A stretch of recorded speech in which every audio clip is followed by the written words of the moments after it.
This is the New York State Association of Counties, which is a municipal government association representing the 57 counties of New York State and the 5 boroughs of New York City. It's a very dynamic organization that serves local taxpayers. Convening what was traditionally the legislative conference each year, about 1,000 county officials would convene in Albany County, talking about the governor's state budget, the impact on local taxes, what are the pressing issues of the day. Unfortunately, as we all know, COVID has prevented that from happening. So we're doing it virtually. We're bringing information out to the communities of New York State, issues such as the economy, regional jail consolidation issues, police collaboration issues, and other important issues concerning the economy.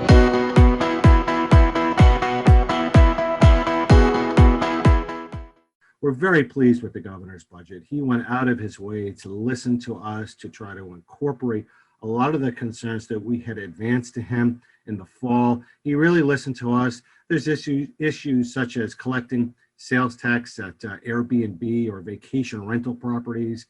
That wasn't happening before. We were not collecting this revenue. So it's a very smart proposal by the governor to put in the budget. But he also included some other provisions that were very important to us. Things like cannabis, the regulation of adult recreational use of cannabis. This is a challenging policy. It has to be done right. The protections and the guardrails need to be put in place, and the taxation of this product needs to be done and done right so that we can avoid an underground market from continuing to dominate this field. So lots of issues to unpack with the governor's budget. We'll continue to work very closely with the governor and the state legislature to negotiate the various provisions for an on-time, we expect an on-time April 1st budget 2021. This is $160 million. It's a lot of money across the state for local governments. This will require local governments to reduce local services for our veterans, our youth, all non-mandated programs, public safety initiatives, infrastructure repair, economic development types of issues. We have to pay the state's bills first. So we're asking the legislature to reject that. We're asking them to reject the across-the-board cuts if the state of New York gets its $6 billion from the federal stimulus package from President Biden that's being discussed right now. It's important for the state to get what's called state revenue from the Biden American Rebuilding Program that President Biden and Vice President Harris are releasing right now. And if the state is able to get a minimum of $6 billion, there's no need, or there should be no need, to cut these local governments across the state 5%. It's not a good policy. We hope the legislature rejects that. We'll be looking at additional cuts. We created our own early retirement fund for county employees. We're able to entice 51 individuals to accept that. We're looking at scaling back a number of our departments on staffing, no rehiring, reduction in capital projects as well. I know many of our towns here have withheld the recreational activities, indoor recreational activities. Unfortunately, I always look at what, other areas is, unfortunately, it's seen when you take away our non-mandated items out of our budget, it's very little left. And unfortunately, it comes down to maybe taking away senior services like Meals on Wheels, things of that nature. That's the last thing we want to do in this county, any county. Well, certainly it's not going to help the towns and villages because they're already scraping along, doing the best they can. I think they're going to have to cut back on the roads that they do and any services that they provide. It's not good. It feels like we all exist for the good of the state, and we are somewhat victims of the state. They can do whatever they want to do, take our money. It's not what government used to be like. One of the services that is going to be really impacted is going to be the maintenance, repairs of the roads, the salt, sand. We have already spent a lot of salt and sand. If you can see, recently we had a lot of snowstorms. That is one area you're going to see a great impact at the present time. We have, like, for example, these services to be provided by the Department of Family Services and other services. It has to be limited. It's limited twice because the coronavirus doesn't allow you to have too many people in there, but it also limits you on the amount of employees that we have there. We have to make sure we we stream what we're doing at the same time that we provide the services that we need for the people of Sullivan County. To prepare for it, we left a lot of positions vacant, over 100 positions here at Chemung County out of a total of 1,000. So, I mean, you're talking 10% of the positions we left vacant in 2020 and vacant going into 2021. We cut capital projects, and we had elected officials had 0% pay increase. So, I mean, we put a lot of things in place to meet that 5% cut, hopefully, as well as what we anticipated would be a decrease in our sales tax revenue. So, I mean, in Chemung County, I hope that we're in a good position to offset that 5%, but I'm across the state. When you look at counties that have a bigger population, we're probably going to have some significant challenges. Listen, counties across the state have already taken enormous steps to restrict spending and to really weather this economic storm. The state doesn't need to make permanent 5% reductions, but they'll eat into and certainly cut away at those core services. Counties are providing the services that residents expect. So you can foresee reductions in 911 dispatch, the response to domestic violence and child abuse. Maybe it's an impact on law enforcement and public safety, but none of it's necessary because the state can weather this storm. And the federal government is already directing aid to the state government. And frankly, we just don't think that the state needs to make the cuts nor balance their budget woes on the backs of local taxpayers. At this point in time, individuals need governmental services more than ever with regards to food insecurity, housing, transportation, access to health care, the digital divide, and other issues, racial and social justice.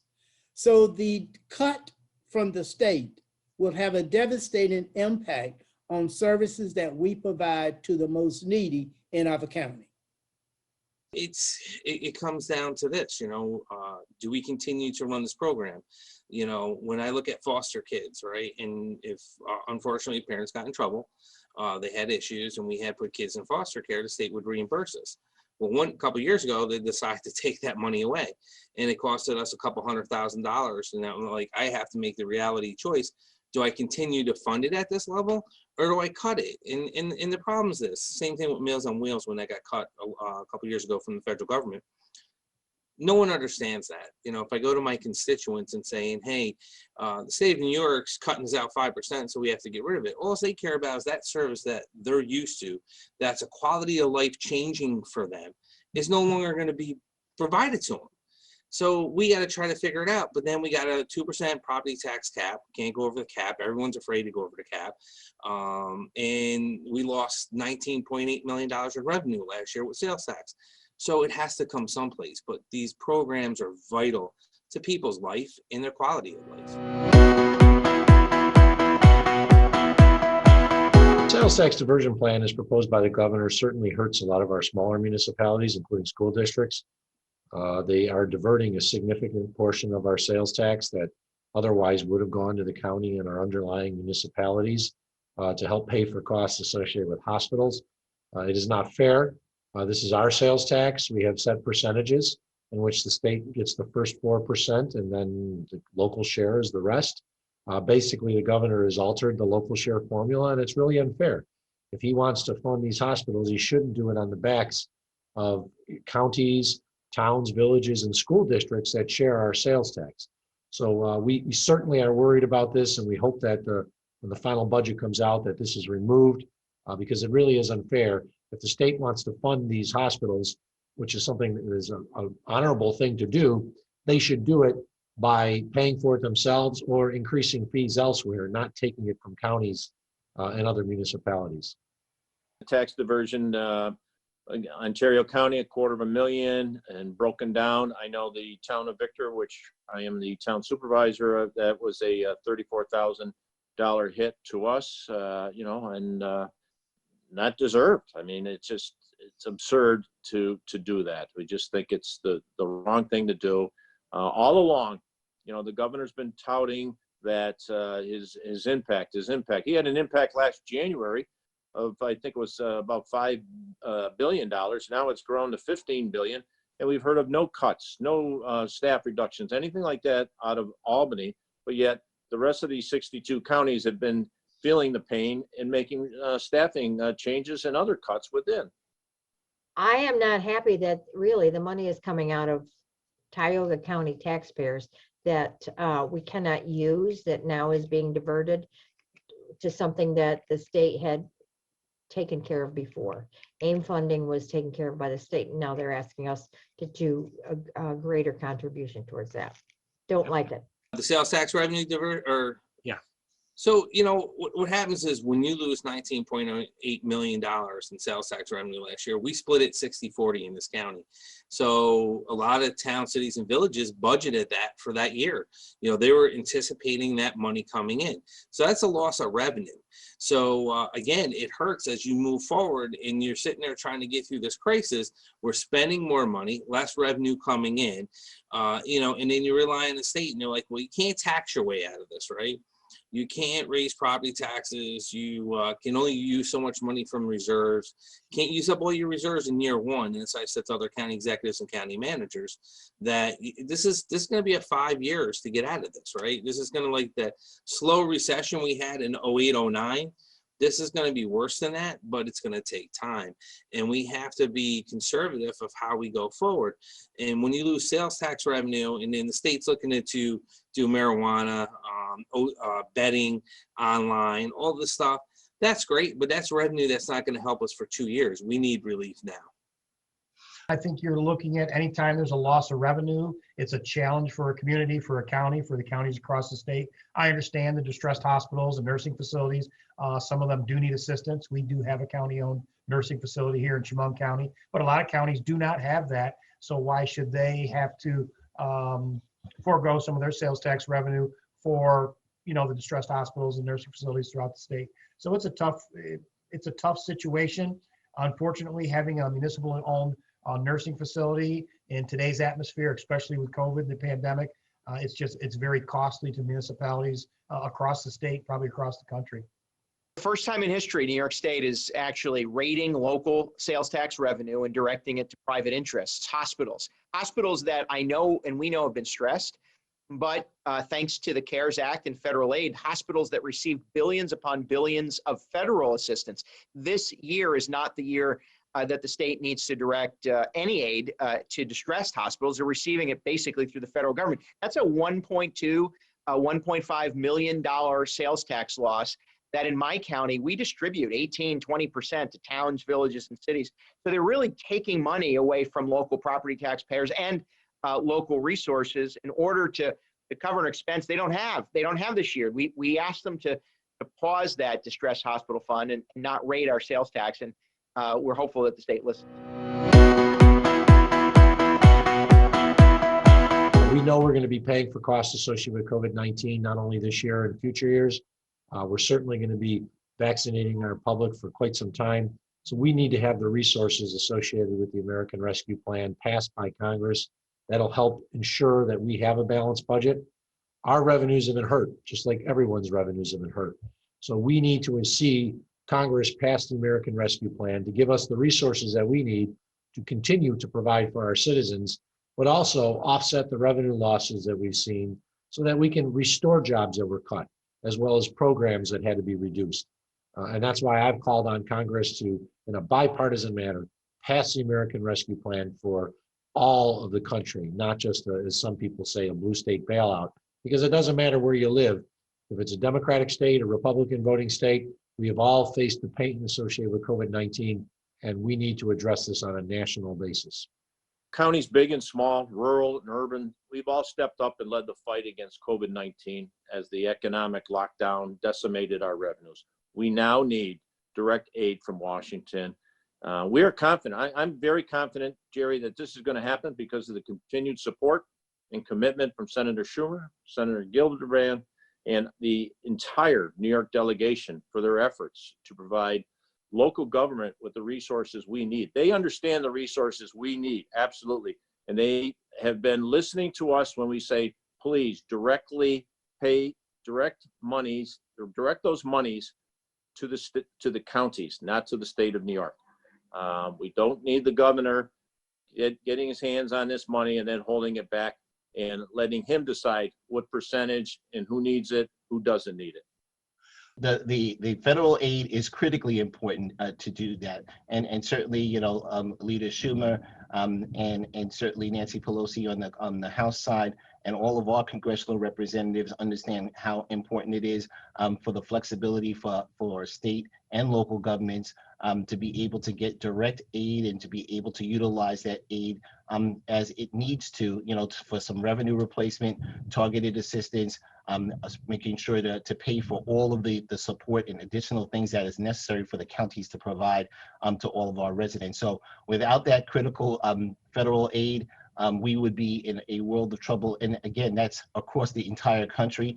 You know, for our partners at the National Association of Counties have said the exact same thing. So we're all saying the same words, that we need federal aid and we need that federal assistance to help us to be able to defense against the pandemic, get those vaccinations in people's arms, make sure that we're getting our businesses and our counties back in order.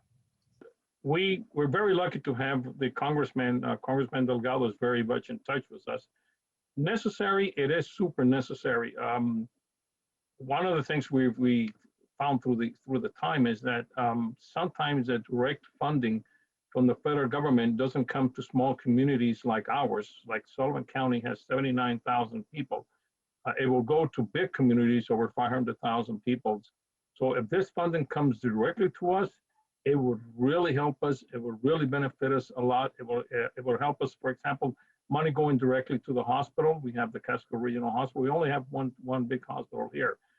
It would really help us a lot funding the different activities that Sullivan County has. And by that I mean like the maintenance of the roads. In the summer, we triple our amount of people that are here.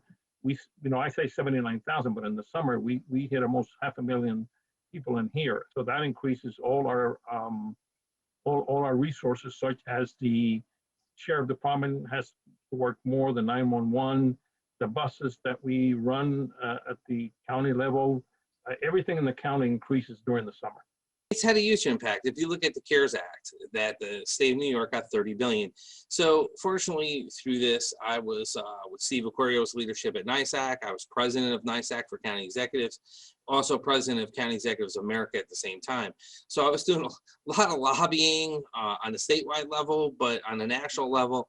And I got to say, Steve and I and Matt Chase from NACO and Mike Griffin, we were lobbying DC for a lot of this bailout that's coming our way.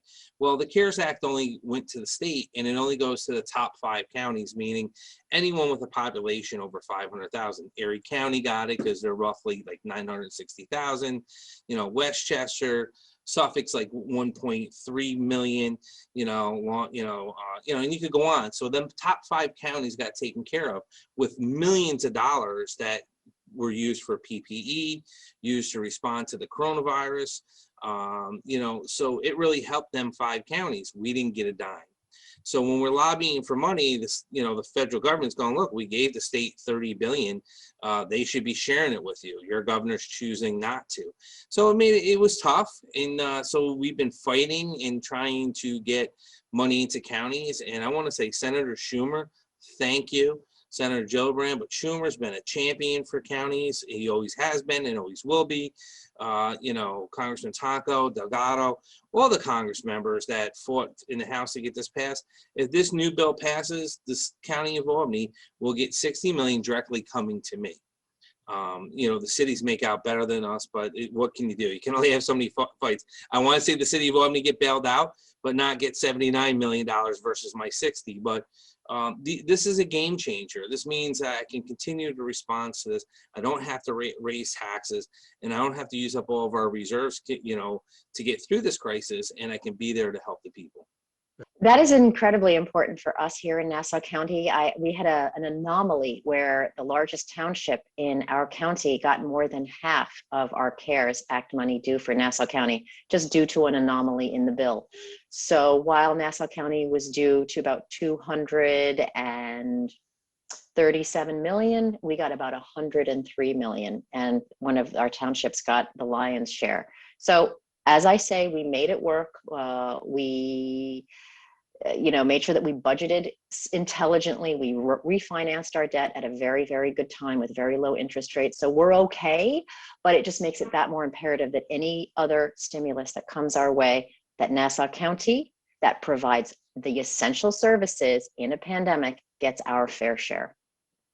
Local governments across America have been on the front line, county governments on the front line of this pandemic response. And we've been to the altar a few times with the federal government, only to be left there. We're hopeful that the Biden administration and our congressional leaders, we're grateful to Senator Schumer for his leadership, deliver on local aid. We need those local dollars to offset the massive losses in sales tax revenue and the increased costs, not only to prepare our own governments for pandemic response and responding to this pandemic, but we're the intermediary, we're the conduit between small businesses and federal assistance, between families and childcare, between individuals, young people and school districts. We're the ones that assist every day to get our economy up and running, to rebuild, to recover, to get back up on our feet. And we need that federal aid in order to do our jobs well and do the job that the federal and state government expects of us and that our taxpayers and residents deserve. We can keep cutting and cutting, but at the end of the day, there's be nothing to cut. So we desperately need that money. All counties need that money. And it's not like we're going to go on a spending run by any means. This is just backfilling money so we can continue to invest in what counties invest in is the infrastructure, roads, bridges, things of that nature.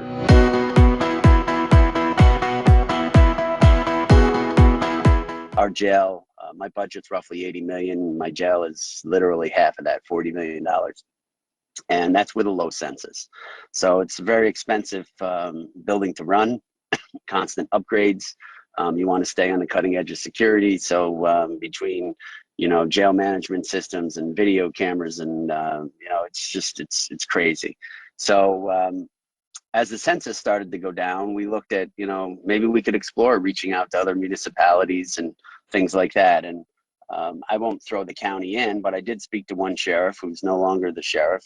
He since has moved on. And, and I said to him, hey, if you'd like, maybe sometime we should sit down and have a coffee and talk about possibly merging our facilities. I said, we could, our jail's large enough really to hold everybody in the Capital District. But with that said, we'd remove the sheriff and maybe come up with something called like a regional detention facility, whatever the case may be, and have an authority. And we would, merge all our positions and maybe attrit COs out and maintenance out and kitchen staff out over the years to come and really show a huge savings. And, it'd be a great legacy for you. And he looked me square in the eyes and said, if I didn't have the jail, I wouldn't have anything. And I went, oh, whoa, all right, well, I understand that, but also, you got to kind of look at the big picture. Taxes in this state are through the roof. What can we do to kind of cut the expenses down a little bit and share some services? So basically, Genesee County has a lot of jail deficiencies. It's an old structure, as a lot of counties that were facing years ago. We are one of probably the later ones to actually consider building a jail. I know there's been a bunch out there. But ours was built originally in 1902.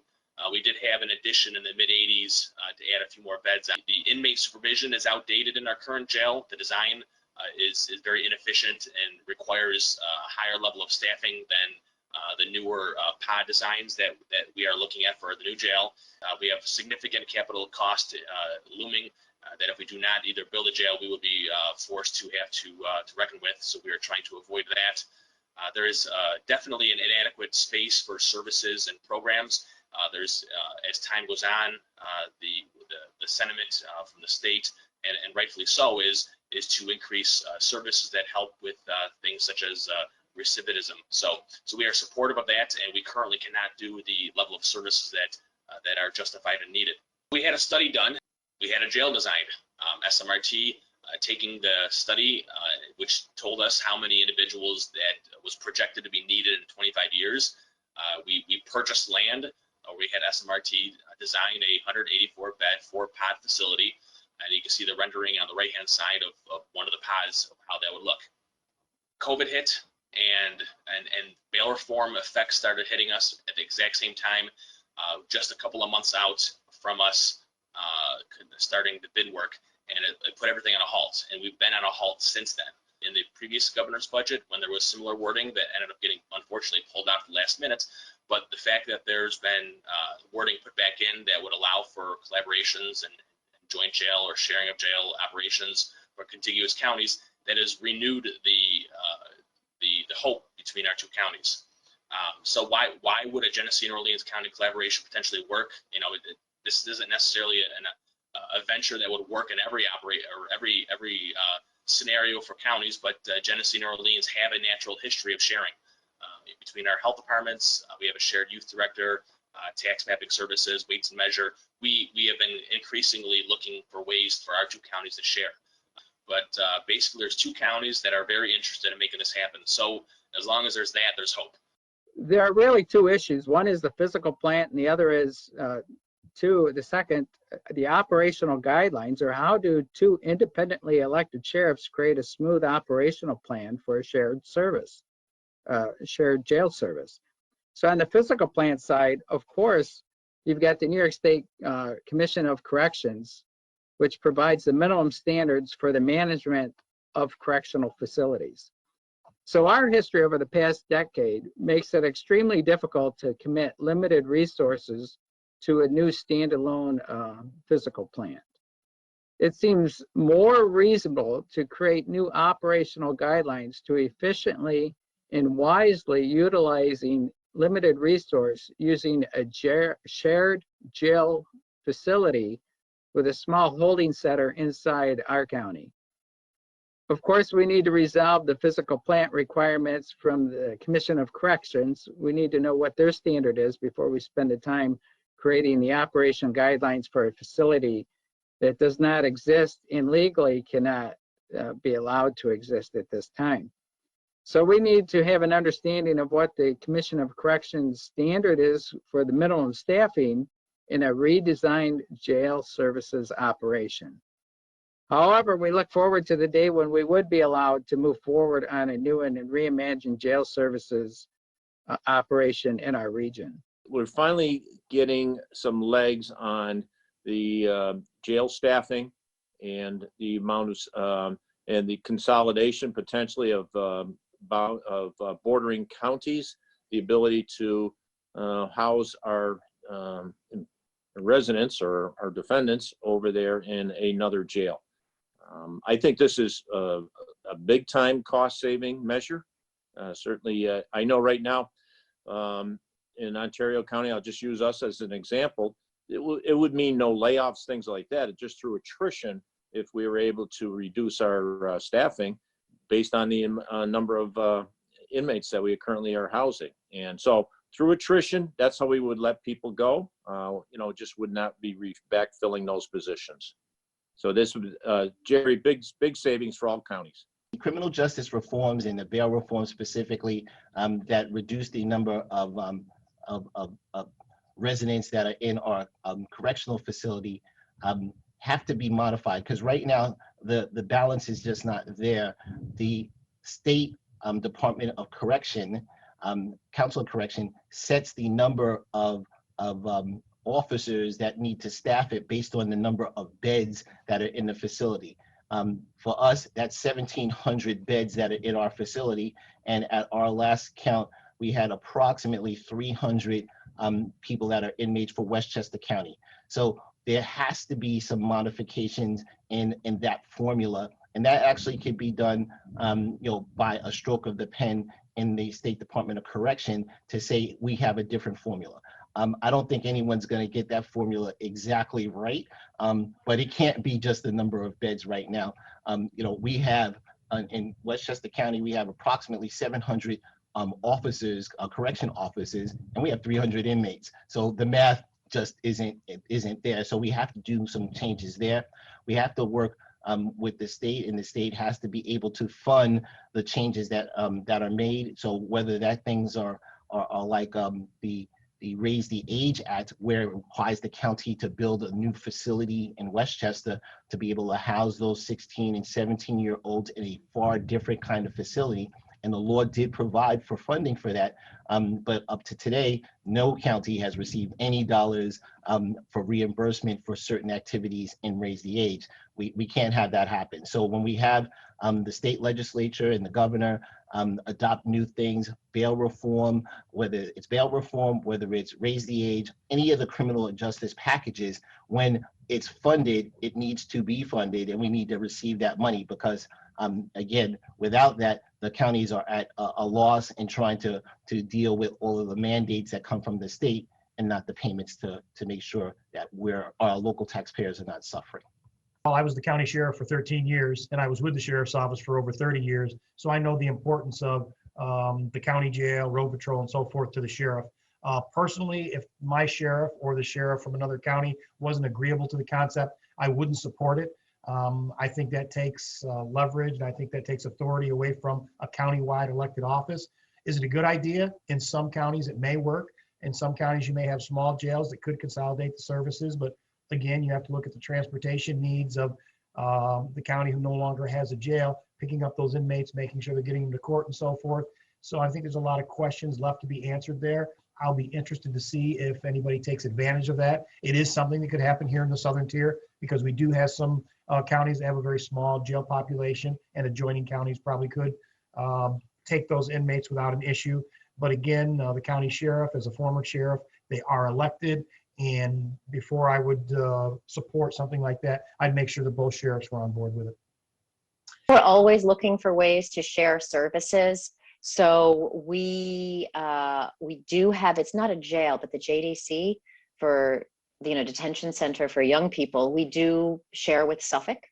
With that, we have some Suffolk young people in our JDC, so that's a good way that we can work together. Also with COVID, we are keeping some of our state-ready inmates at the county jail for longer, so that, just to make sure that we're accommodating for COVID, that we're doing everything we can to keep everybody safe. The governor had issued this executive order on June 12th, 2020. And since that time, we've been working with the process to get plans in place across the state of New York.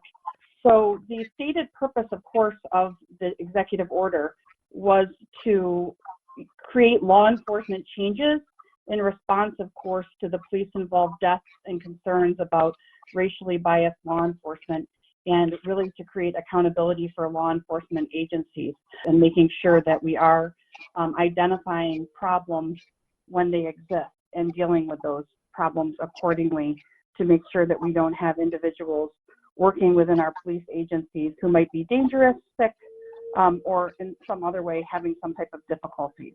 First, we have to, as municipal entities with our police agencies and with our citizens, we have to create police reform and reinvention plans. This must allow for input and comments from the public, as I mentioned, from stakeholders that are involved in the collaborative, from, of course, taking it to public sessions to be heard.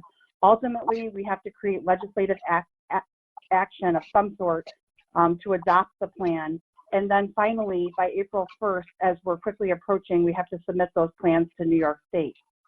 I think there is, among the folks I speak to in different municipalities, lots of questions about the executive order and what it means. It's a very short document with very serious implications, and it creates a curious and unusual process. So there's a lot to navigate and think through.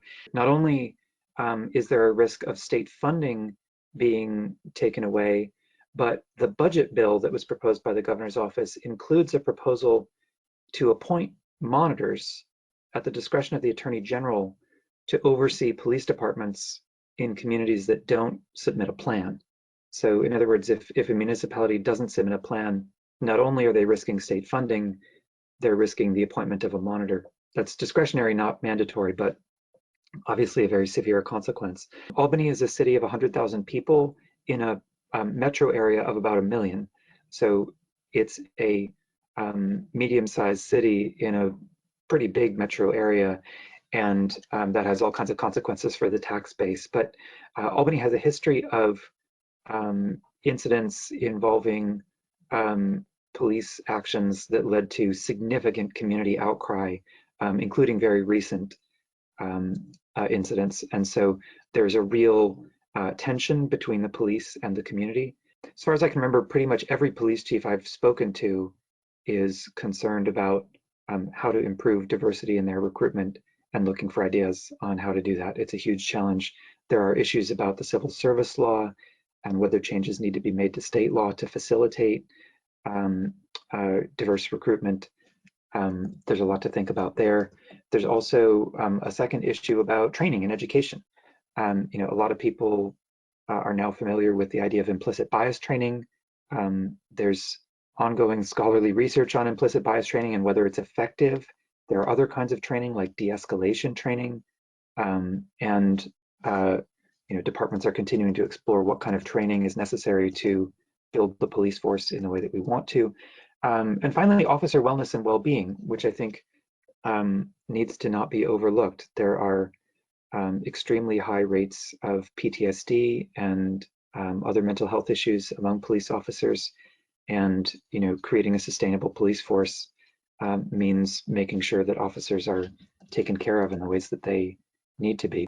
Our Reinvention Collaborative is staying true to our history and of the bravery and the service to the public that the NYPD stands for, but that we are aiming to maintain a stellar record of driving down crime while continuing to transform and be transparent, have accountable policing, implement an equitable process and system without regard to race, gender, ethnicity, sexual orientation, religion, immigration, or socioeconomic status.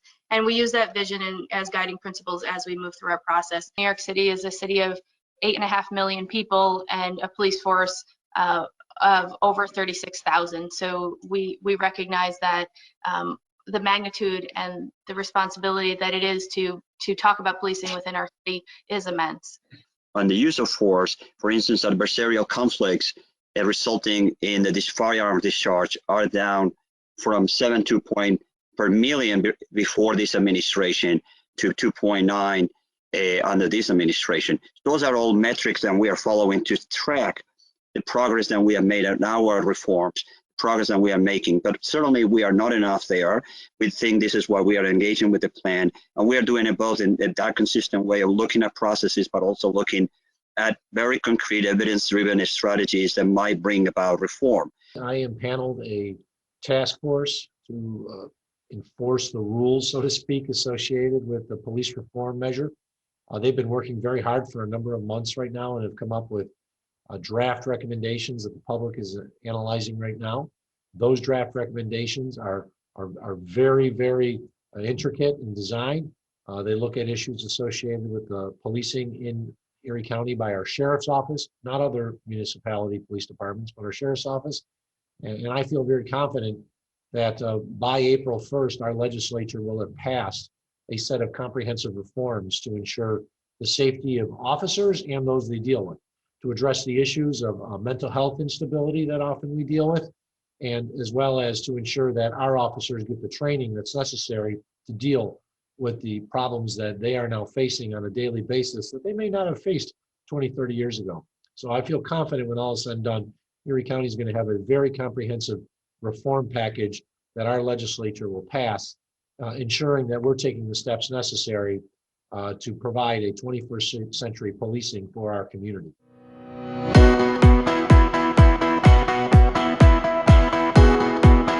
When we took office, we inherited some challenges. We didn't have enough supply, and we didn't have enough vaccinators to get shots in the arms, and not enough places to vaccinate people. And so, once again, I think we've made some good progress.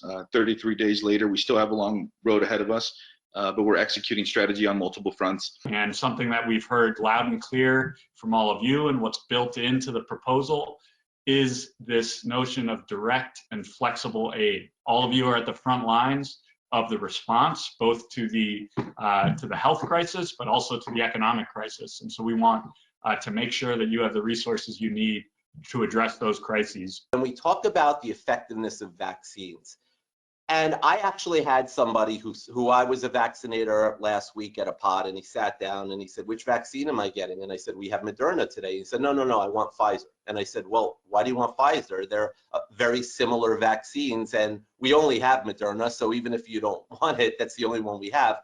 He ended up leaving. And his logic was that Pfizer's 95% effective and Moderna's 94.5% effective. And he wants the better one, quote unquote. I tried in every way to explain why it's so important to get the vaccine, and that those numbers, I think people don't understand what they mean. And I think this is such an important thing that we go over, because Johnson & Johnson, one dose logistically is so helpful, so important. And I could tell you the second dosing is logistically very difficult. We're getting it done, but think about if we didn't have to do second doses, we literally would have double the number of people vaccinated in a very short amount of time. I genuinely believe we need to just remind people that not to focus necessarily on the numbers that you hear of how effective the vaccine is, but what does that mean to the average person? To the average person, it means if they're fully vaccinated, it's very, very unlikely that they would die. And that's what we all want. I think we could all live with a couple of sniffles in the worst case scenario, but we don't want to die, and we don't want to spread disease to our loved ones. We don't yet know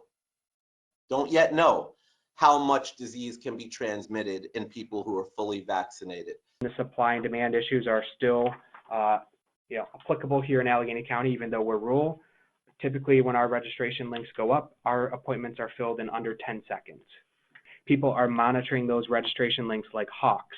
We opened up a slot on a Friday afternoon to just add some people that were not showing up in the system, and we already had 15 appointments in under 5 seconds when we opened that link. We've had fairly large 65+ population, as I stated before. We've decided to keep a waiting list for those individuals only because of that lack of access to the internet and computer capabilities. As of right now, our 64 and under are basically vying for our registration link that is posted on our webpage. Because our county is small and rural, we have developed an email group where we send out information about the registration link when it will be published. So that registration email includes our school districts, our businesses, and we've identified in those priority groups that would be beneficial for them in getting the COVID-19 vaccine. A number of our staff that are hired to do other projects or other tasks within the local health departments have been asked to forego those tasks so that they could assist in the COVID-19 response. This is a pandemic that we need to meet at all costs, and therefore we have to put on hold most of those programs that we originally would have for the community. For instance, environmental health. Although we are doing inspections in the restaurants, we're probably doing just the minimum just so that we can maintain safety in our community. For inspections of septic tanks and things of that nature, we had to put a number of those things on hold. So most of our programs have been placed on hold as those workers have been used or must be used in the COVID-19 response. Therefore, our community overall has started to see a decrease in the amount of services that would normally come out of the local health departments due to our major impact of COVID-19 response. Everyone by this time knows that the counties are really on the front lines in dealing with the pandemic. We're the ones with the health departments, the Office of Emergency Management, Public Safety, the morgue, social services, and we continue to just work on all cylinders to do everything we can to help our residents. Vaccine is topic number one right now. And again, we all know that the supply chain starts with the federal government, comes down to the state, and then down to the local level. So we're at the bottom of the supply chain, but we really see the need. So many of our residents are eligible and are ready to roll up their sleeves and get the vaccine. We just don't have the proper supply at the moment. I am optimistic that supply will continue to open up and that everyone who's eligible and wants a vaccine can get a vaccine. I'm looking very much forward to that because as we're dealing with the health crisis, we've got an economic crisis as well. Our downtowns are suffering, our restaurants are suffering. I've advocated as strongly as I can to keep our restaurants and gyms open longer, and I'm glad we've got that extra hour. You know, making sure that those who are making policy know that we can trust our businesses, we can trust our schools, and the quicker we get back to normal, the better it will be for all of us. I believe very strongly that schools, that, you know, kids should be in schools as much as possible for their development, and I want to do everything I can to advocate for kids getting back to normal, for businesses getting back to normal, and for life getting back to normal, which is why the vaccine is so important. That's our passport back to the land of normal. In terms of revenue, it's been impacted dramatically. I have to say that's one of the biggest hits we have taken. You take the local restaurant that was always packed, and we're very well known for that. Restaurants, ski places, golf places, people come to play golf. Like I said, the casino was bringing a lot of money into us, and we have the only casino in this area, which is about 2.5 to 3 hours away from the city. That casino had to basically cut down to 25% of what they have, separate everything else. So it did cost us millions of dollars in revenues that was coming in.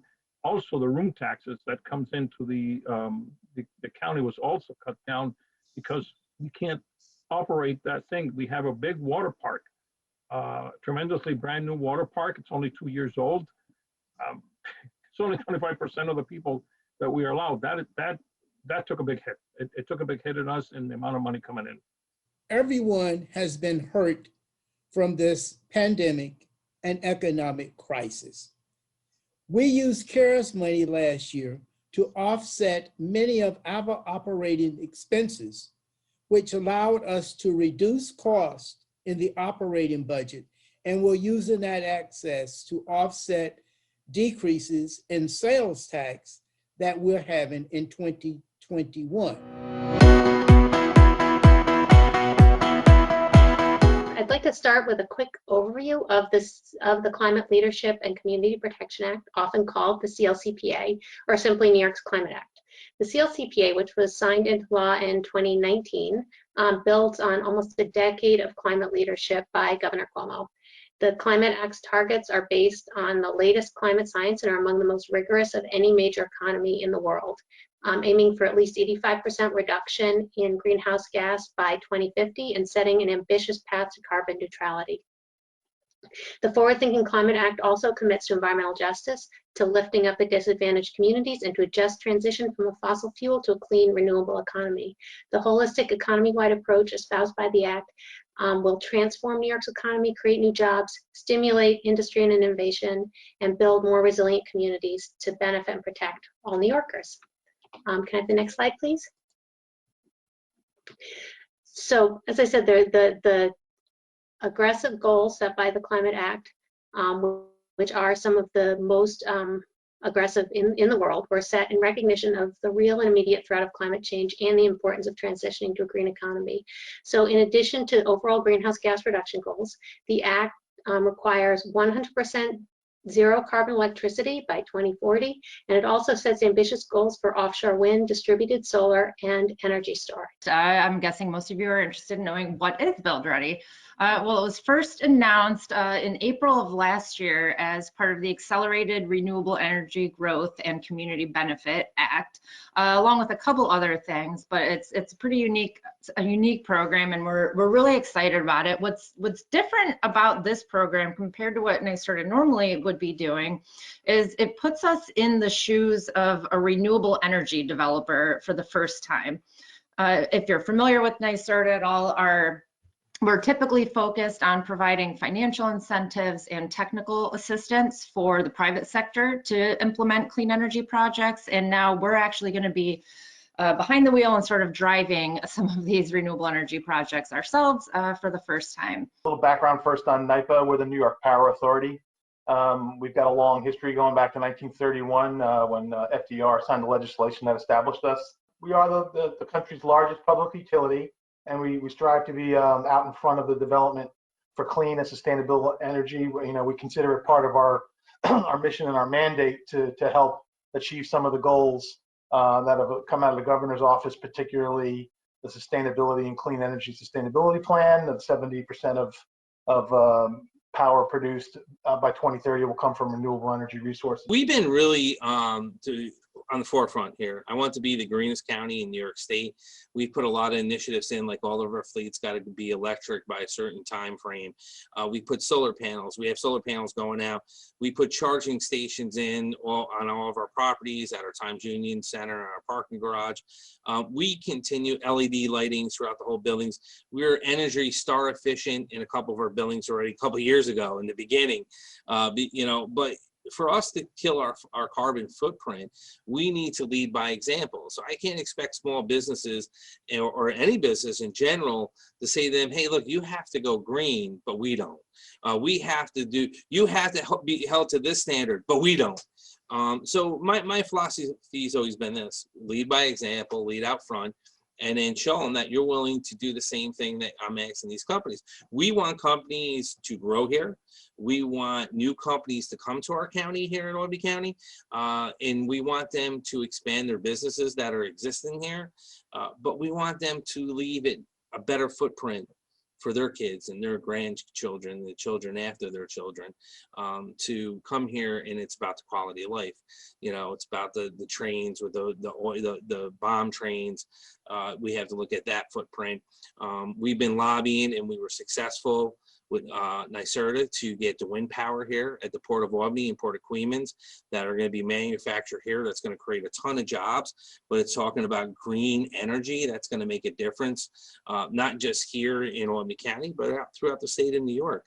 So these are strong initiatives that we need to stand on now so we can stop that carbon footprint. Well, right now we are embarking very shortly in breaking ground in the largest investment in the largest infrastructure project in our history here in Nassau County. It's a $600 million sewage diversion project. We're working with the state, with the DEC, and it is a way to clean up our shorelines. So it has to do with diverting sewage way out into the ocean, cleaning up the nitrogen out of our marshlands, out of our ecosystem, bringing back shellfish, bringing back marine life, and also restoring those marshlands that have been eaten away by nitrogen, which makes us less storm resilient. So this is a very exciting opportunity, and we are ready to go. We're hoping to get some federal stimulus money for that to help us. If we don't, we're still moving forward. We are ready to go. We also signed on to the New York State Climate Smart Communities, where we make commitments about looking at ways that we can be more efficient in our operation, whether it's in all of our county buildings, solar panels, electric vehicle charging stations, looking at our fleet to see how we can reduce our carbon footprint. So we live on an island here on Long Island, and we're committed to doing everything we can to protecting the water, the air, and the soil, because we want to make sure this place is here for generations to come. I think that contamination, one of the greatest threats to our water quality, the purity of our water, drinking water, groundwater, and surface water, very important for human survival here, is a contaminant called PFAS, P-F-A-S, and in particular, two compounds or chemicals in that PFAS family called PFOS and PFOA. Right now, the state of New York, through its Department of Environmental Conservation, is doing water sampling of all our public water systems all across the state. These reports are coming in right now. What I fear is that these reports are going to, in fact, exceed the maximum contaminant level recently established by our state. That's going to mean we're going to need to remediate these programs, these water systems. The chemicals need to be pulled out of the water supply, the groundwater, the surface water, whatnot. And it's a very important issue. And I think we really need to hold those accountable for putting these chemicals into our environment responsible. So a lot of work's going to go into this in 2021, addressing water contamination. I think this is the greatest challenge in our generation to our drinking water system and supplies, public water, again, surface water, groundwater. We've even banned it in the air in New York State. New York State, one of a handful of states to aggressively regulate this contaminant. Give a lot of credit to the governor, to the state health department for setting these maximum contaminant levels of 10 parts per trillion. That's a few drops in an Olympic-sized swimming pool. This contaminant is potentially very dangerous.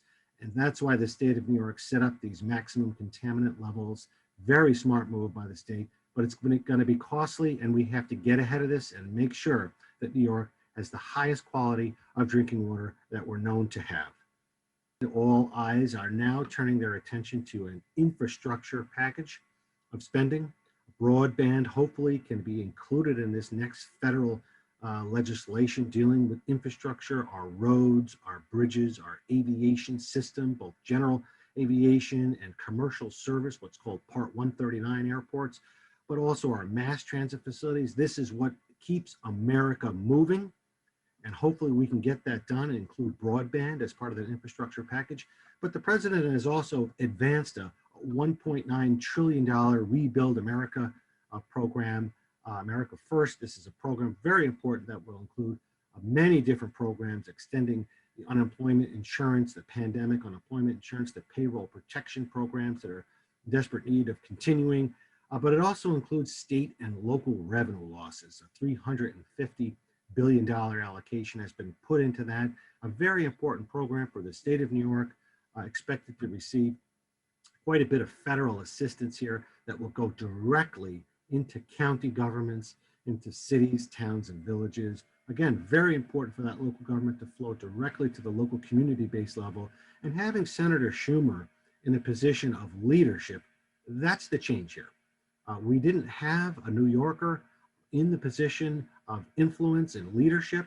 Leader McConnell was from the state of Kentucky, and the Kentucky needs were simply different than the New York needs or the Northeastern needs or the needs of some other states like California. So having Senator Schumer in this position, right person at the right time for the right purpose. Very encouraging to have Senate Majority Leader Chuck Schumer involved with these negotiations with the President and Speaker Pelosi. We need an infrastructure bill. Erie County is a good example. We have 1,200 centerline miles of roads. That's more centerline miles of roads than Rhode Island, Delaware, and Hawaii each have in total. So it's important that we get federal aid to address the infrastructure issues we have, whether it's roads, bridges, trains, metro systems, so to speak, because one of the things we know living in the Northeast is we don't have the summers and winters like they do down south. So our road infrastructure breaks down a lot quicker than theirs. So we need additional infrastructure to address the always growing need associated with our roads in our community. We can do a few hundred miles of roads per year, but we always need to do more. We always have bridges that need to be replaced. So any infrastructure bill that comes down from Washington will be much needed, not just in Erie County, but across all of New York State. We know we have an aging infrastructure, and we can only pay for so much per year on our own. And the federal assistance we could receive from a new bill that's passed in Washington, D.C. will make a tremendous difference in not only fixing our infrastructure, but putting people to work on construction jobs. And that's what this is about, putting people to work on good paying construction jobs, repairing the infrastructure that needs to be done. It's a win-win for all. County governments are the backstop government here. We're administering all of the state programs and services. For every state agency, there's a county government counterpart administering those state programs. The state sets the policy and acts the rules and the regulations, and the counties are the local governments that administer that. What's important for folks to know here is all health, all public health and human services. These are the programs in emergency management. These are the programs that the county governments are responsible for. Both our sheriffs, our public health directors and commissioners, our emergency managers, our county executives and county managers. These are the on-site incident commanders. These are the folks who got us through this pandemic. These are the folks who each and every day are out there running public safety programs, municipal drinking water programs, wastewater treatment programs, providing all of the quality of life programs that we need in the community-based level that the state of New York cannot do itself. So a very important unit of government, public health, public safety, economic development, mental health services, addressing substance abuse problems such as the grave opioid epidemic which hit New York State and the United States. The county governments are the entities that are responsible to provide health and human services programs for those in need.